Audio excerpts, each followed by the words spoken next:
올트만 강독 22번째 시간입니다. 64쪽입니다.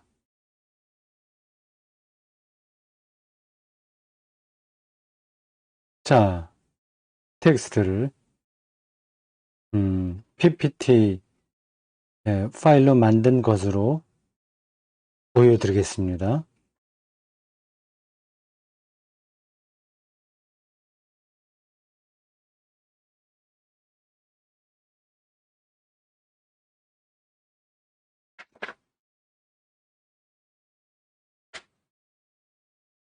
우리는 우리의 무덤에서 부활하는 것이 아니라 죽음의 순간에 부활한다.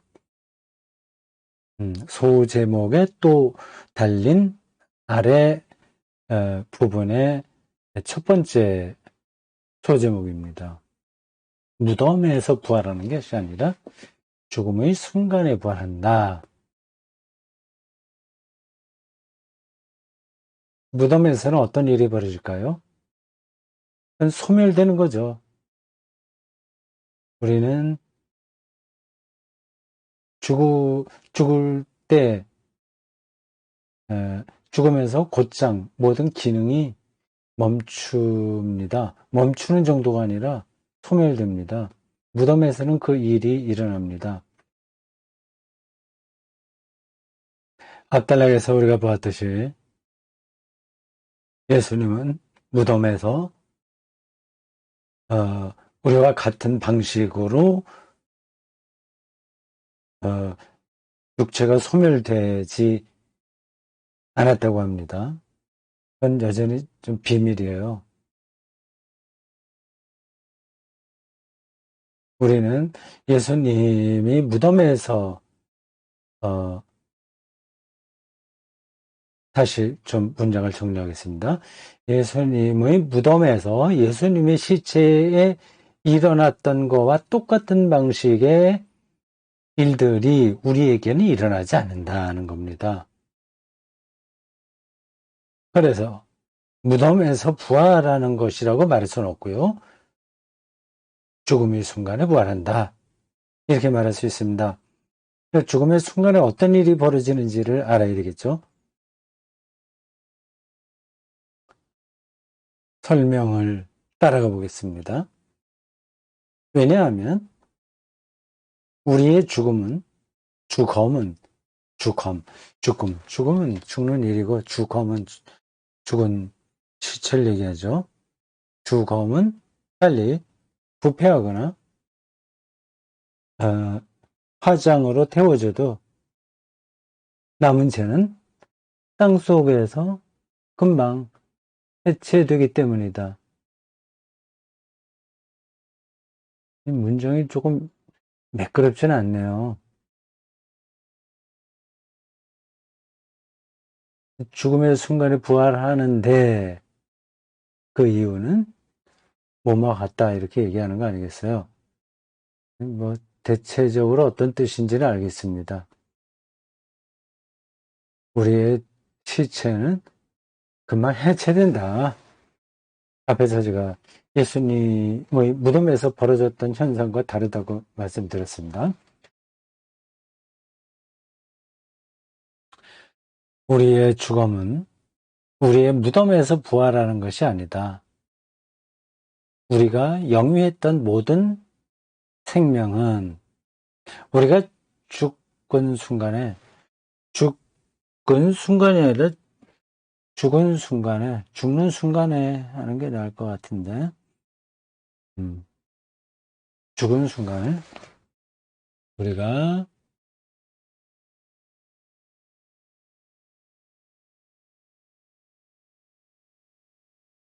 자, 죽은 순간이라기보다도 네, 죽는 순간이 날 것 같은데요.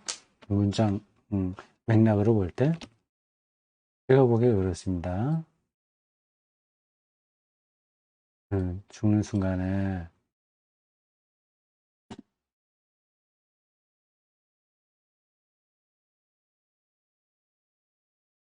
영원한 생명으로 부활할 것이다. 이 두 차이를 아시겠습니까?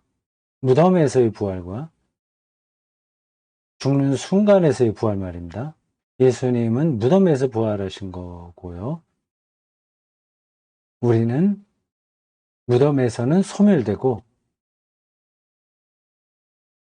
죽는 순간에 부활한다 하는 겁니다. 그러면 영원한 생명이 우리 육체의 소멸과 차원이 다르다는 뜻이겠죠. 사람을 매장할 때 우리는 오래된 예전에 따라서 다음과 같이 말한다. 오래된 예전은 초기 그리스도교의 예배에 따라왔던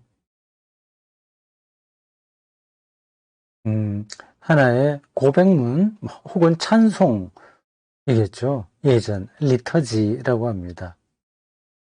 예전 하나의 예식을 통해서 신앙을 표현하는 거죠. 예전 예배가 예전입니다.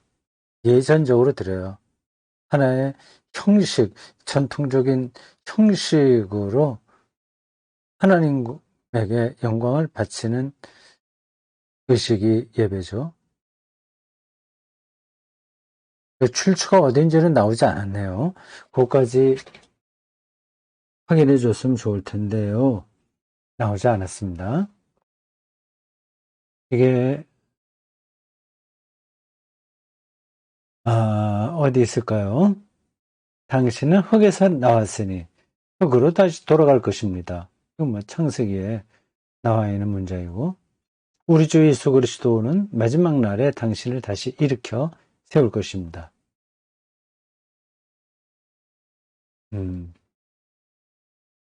그러니까 우리의 무덤에서는 흙으로 돌아가는 일이 벌어지고요. 죽는 순간에 우리는 다시 일으킴을 받는다는 겁니다. 우리 주 예수 그리스도는 마지막 날에, 이 마지막 날이 우주 전체의 마지막이기도 하지만 개체들, 우리 각자 개인의 마지막 날이기도 하는 거죠.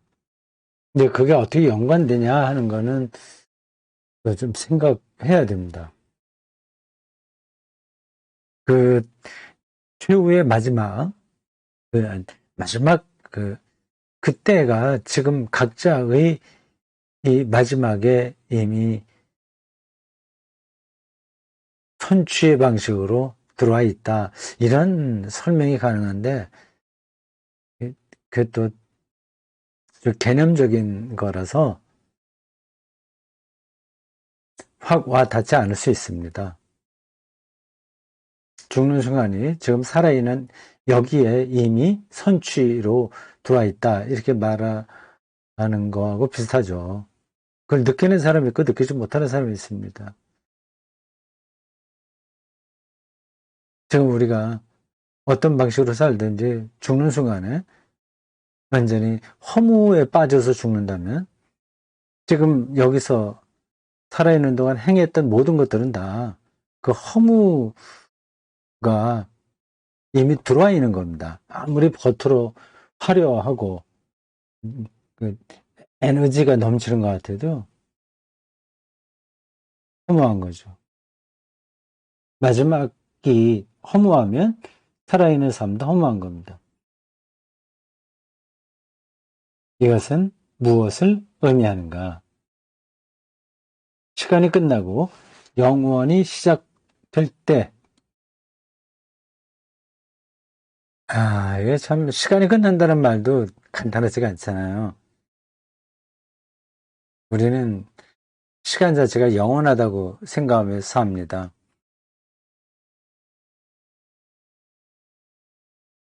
시간을 절대적인 것으로 이해하죠. 현대물리학은 시간이 절대적이지 않다고 말하고 있습니다. 공간도 물론 절대적이지 않고요. 시간이 어디서나 똑같이 흐르는 게 아니라 중력에 따라서 혹은 속도에 따라서 달라진다고 하지 않습니까?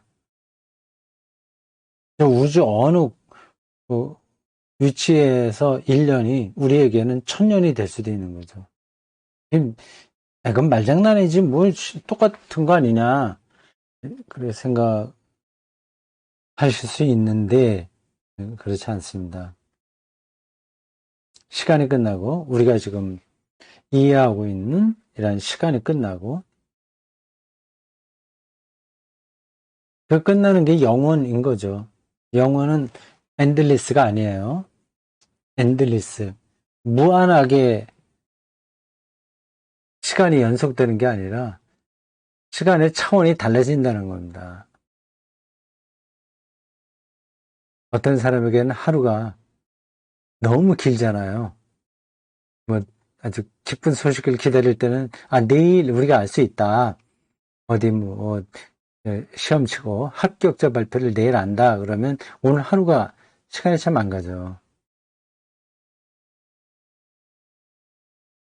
근데 지금 뭐 자기가 좋아하는 게임을 한다거나 뭐 사랑하는 사람과 만나서 데이트를 한다거나 하면 시간이 너무 짧죠. 영원히 시작될 때 세계 시간의 마지막 날에 그게 맞은 세계 시간의 마지막 날이에요. 시간이 끝나는 것, 영원히 시작되는 것, 이게 다 세계 시간의 마지막 날입니다. 그래 우리가 부활한다는 의미다. 마지막 날은 세계의 연대에 맞춰 계산되었다. 이게 무슨 말이에요? 세계의 연대라. 연대. 마지막 날은 세계의 연대에 맞춰 계산되었다. 이런 건 좀 한자를 쓰든지 원어를 써주면 우리가 이해하기 좋은데 안 돼 있어요. 연대. 이게 누가 뭐 연대한다. 솔리데리티 그건 아니고 2000년 뭐 3000년 그런 연대를 얘기하는 거죠. 시간 연대기적인 시간 세계 시간에 연대에 맞춰서 계산되었다. 이게 문장이 좀 이상하네. 세계 시간의 마지막 날에 우리가 부활한다는 의미다. 이렇게 해놓고 그 마지막 날은 세계의 연대에 맞춰 계산되었다. 고하니 무슨 말이에요? 별로 중요하지 않은 거라면 지나가도 됩니다. 마지막 날은 세계의 연대에 맞춰 계산되었다. 마지막 날은 또한 모든 날 중에 날이라고도 불렸다. 옛날 아주 오래전에 있었던 그 예전이요 리터지 세크라멘트 여기에 나온 내용이 이런 뜻이라는 거죠. 그들이 노래하고 있는 그 마지막 날은 우리 현대의 그 물리학이 새롭게 말하고 있는 시간의 상대성하고는 좀 관계없이 이렇게 차근차근 지나가는 그 절대적인 시간의 흐름 여기에 맞춰서 계산되었다. 그걸 내다보고 있다는 겁니다. 그래서 그 마지막 날은 모든 날 중의 날이라고도 불렸다.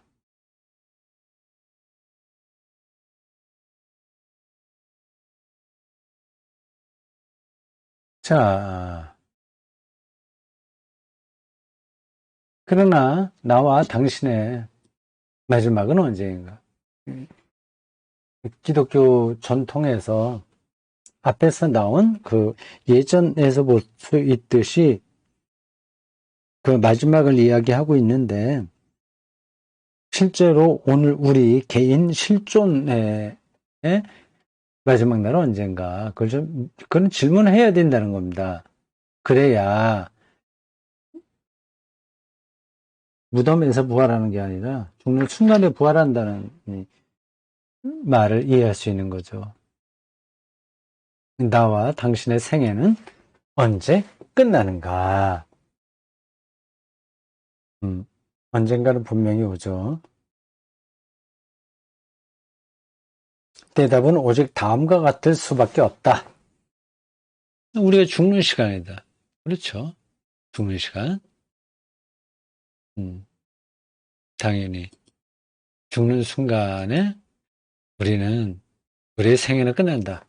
만약 우리의 주검이 땅에 묻히거나,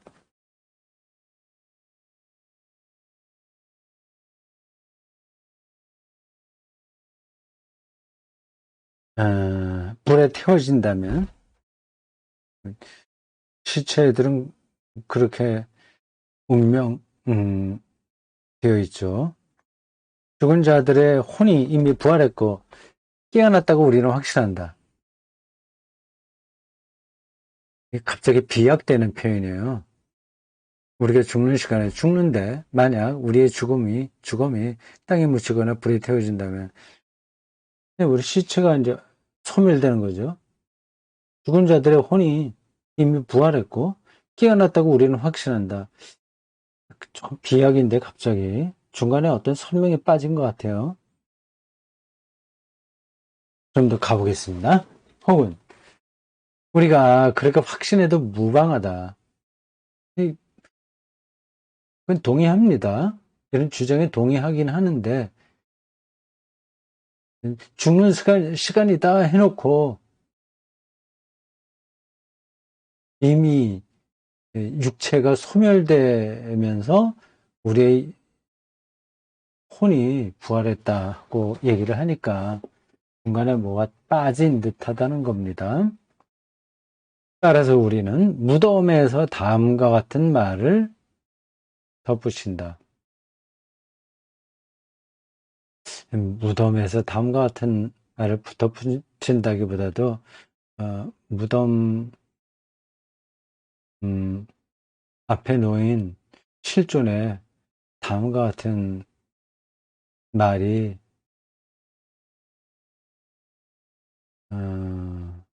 필요하다. 혹은 덧붙여줘야 된다.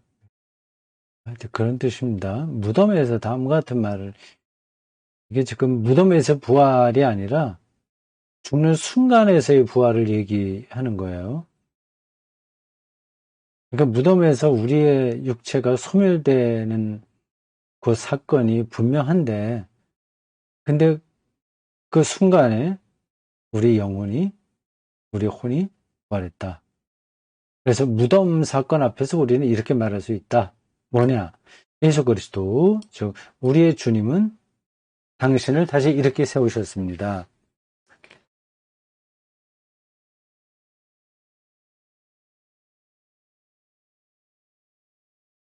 그 앞에 나와 있는 예전에 나온 내용입니다. 하나님께 영광과 감사를 돌립니다. 당신은 영원한 생명 안에 있습니다. 이미 죽는 순간이에요. 그렇다는 겁니다.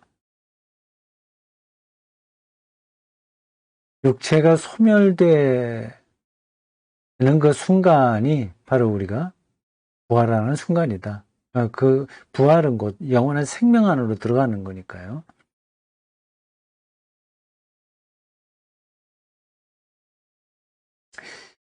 디미트리 보네포가 1945년 4월 19일에 플로셈뷰르크 수용소에서 처형되기 위해 끌려나갔을 때 그는 다음과 같은 말을 하면서 동료 죄수들과 작별했다. 디미트리 보네포 아시죠? 이분 아깝습니다. 젊은 나이에 한 40살 내외일 텐데요. 젊은 나이에 죽었습니다.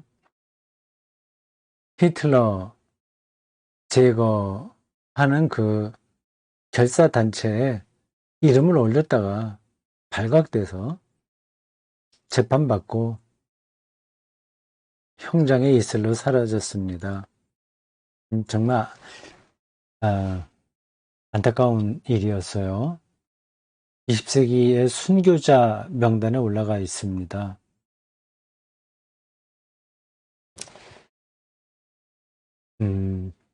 보네포가 왜 저렇게 과격하게 히틀러를 반대해서 활동했는지, 그건 거기에 얽힌 이야기들을 여러분들이 아실 겁니다. 미친 운전사가 운전하는 버스를 보았을 때, 목사는 뭐 술 취한 운전사나 술 취한 운전사라고 해야 되겠군요. 그 운전사가 사고를 낸 다음, 음, 죽은 이들을 장사 지내는 일만 할 것이냐, 아니면 그 술 취한 운전자를 버스에서 끌어내리는 일을 할 것이냐, 그렇게 질문했습니다. 당연히 이 사람은 그 상황에서 두 번째 역할이다, 이렇게 본 거죠.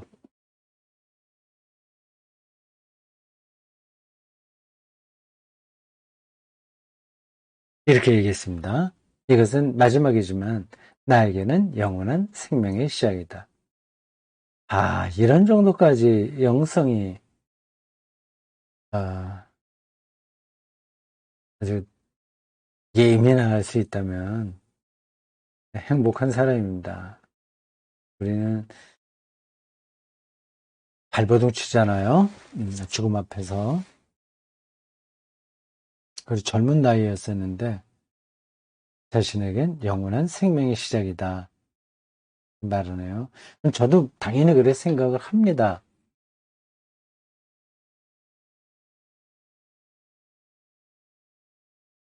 우리가 죽는 시간은 우리가 부활하는 시간이다. 그거는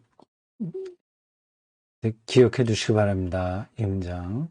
몰트만의 이 책에서 말하려는 핵심이죠. 죽는 순간은 우리가 부활하는 시간이다. 만약 우리가 죽는다면 우리는 영원한 생명으로 깨어날 것이다.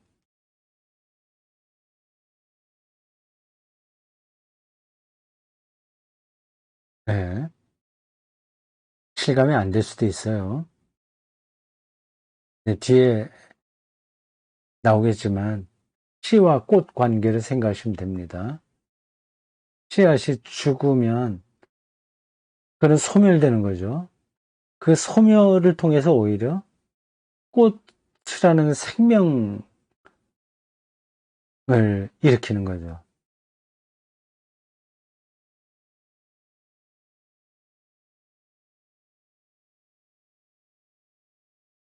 자, 그 다음에 66쪽으로 넘어가면 됩니다.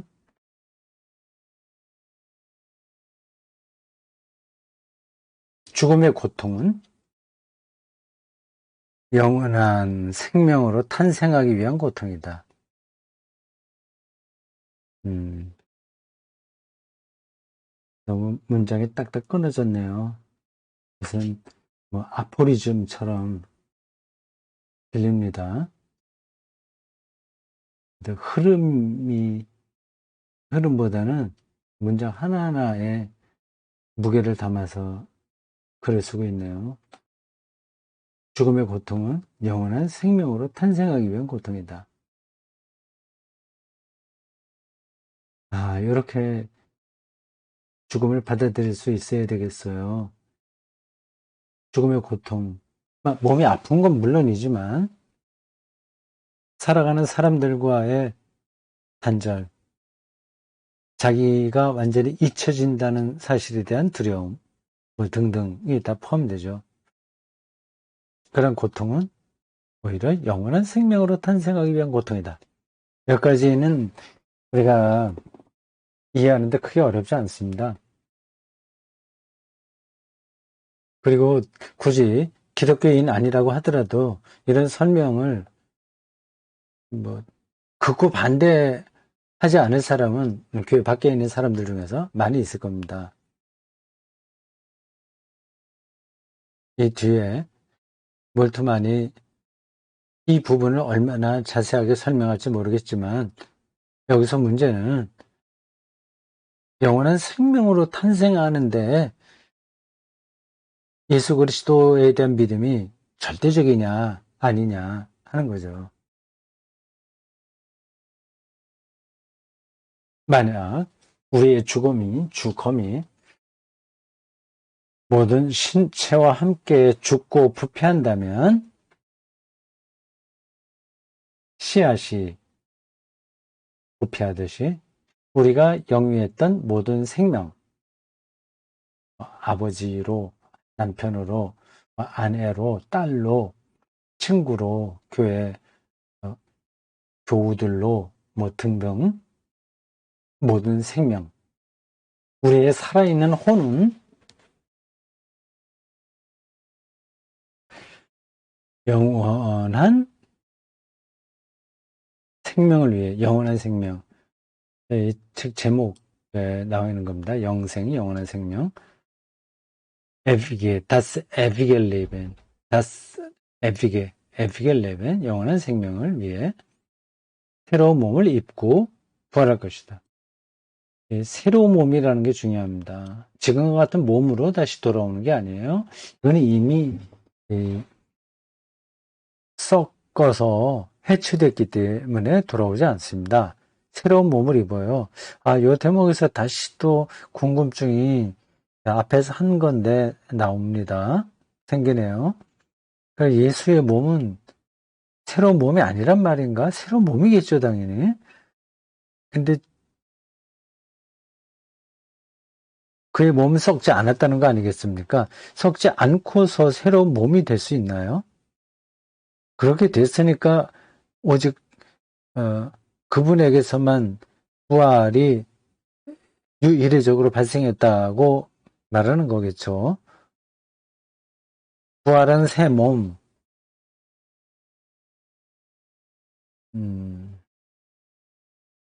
부활한 새 몸, 신령한 몸이라고 했습니다.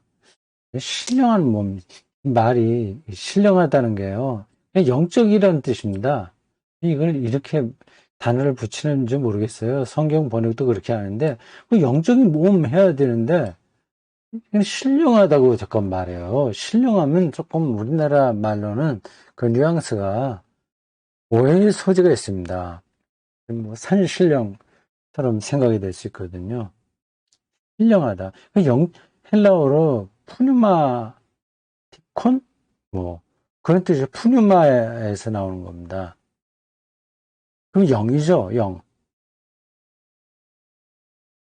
부활한 새 몸. 이렇게 영적인 몸은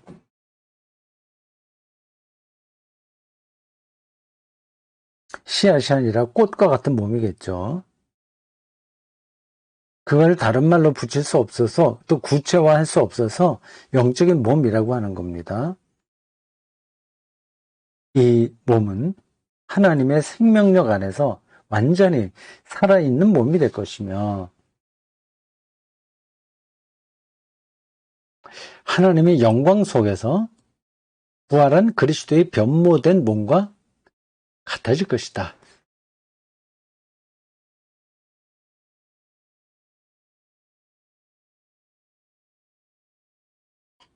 우리의 새 몸은 하나님이 미래의 세계에 우리를 위해 예비하신 모습을 지니게 될 것이다. 그게 어떤 모습인지는 우리가 구체적으로 실증적으로 설명할 수 없습니다.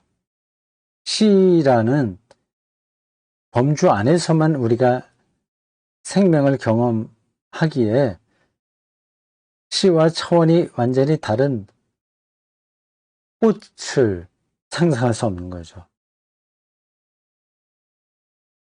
살아있는 몸, 변모된 몸이라는 그 방향만 우리가 알지 그것의 구체적인 내용은 모릅니다.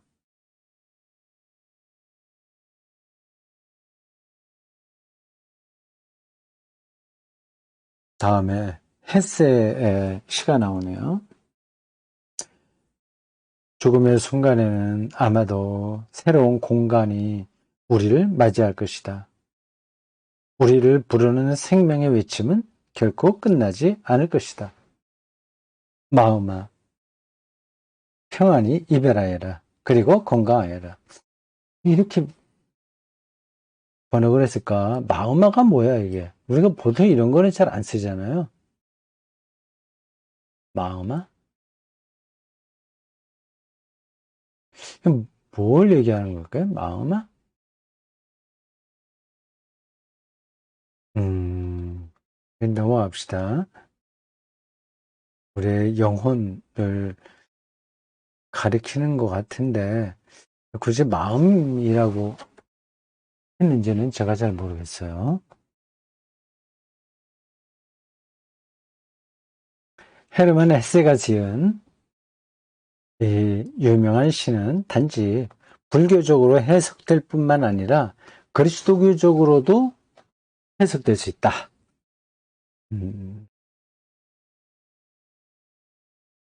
평안히 이별하여라. 불교적인 느낌이 강하게 들죠? 죽음을 평안한 이별로 받아들이네요. 뭐, 윤회설을 따른다면 자기가 어떻게 살았느냐에 따라서 다른 생명체로 새로 태어나는 거 아니겠습니까?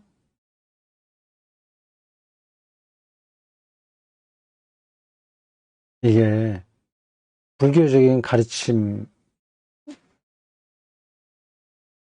하나 그리스도교적으로도 의미가 있다. 그 얘기입니다. 이렇게 새로운 몸으로 살아나니까요.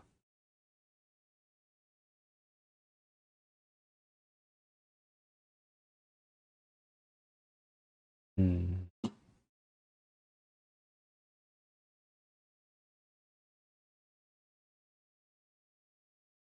음, 네. 오늘 강독 22번째 Aufstanden in das ewige Leben 네, 64쪽 이하를 잠시 보았습니다. 자, 다음 시간에 또 뵙겠습니다.